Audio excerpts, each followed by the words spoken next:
ወንድሜ ዛሬም መጣሽ? እህቴ ለምን ተተሽው አትወጭም? በዚሁ ከቀጠለ ይገልሻል።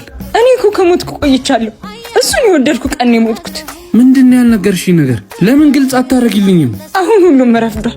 እኔም ውስጤ ደክሟል። ብዙ ጎርቶሻል እኮ። መጣ ሽሻ ተጣላለ። ወንድሙ ሆነ አንተ ዝም ትላለህ? እህቴ ምን አርጊ ነው የምትላት? ለምንድን ነው መመታት? እኔ አልመጣኋትም። ራሷን ነው የምትደበደበው። ልቀቀኝ ወደዛ። አይደል እንደምታውቀው ቤተሰቦቿ ማስተዳደሩ እኔ በመታትም ንብረቴ ናት። ምንም አታመጣም። ወንድሜ እሱ ምንም አላጠፋም። እኔ ነኝ ጥፋተኛ። አዎ እሱን በመውደድሽ እስክትሞት የኔ ናት። ስትሞትስ የናንተ በወሬታችን እንድ በዚህ ዘመን አሁን ሚስቱን ልደብድብ ብሎ እጅ የሚያነሳ ቆይ ምን የሚሉት እንተ ኧረ አንተ ወንድሙ ነህ እንዴ? ረሃብ ማደር አይሻልም እንዴ?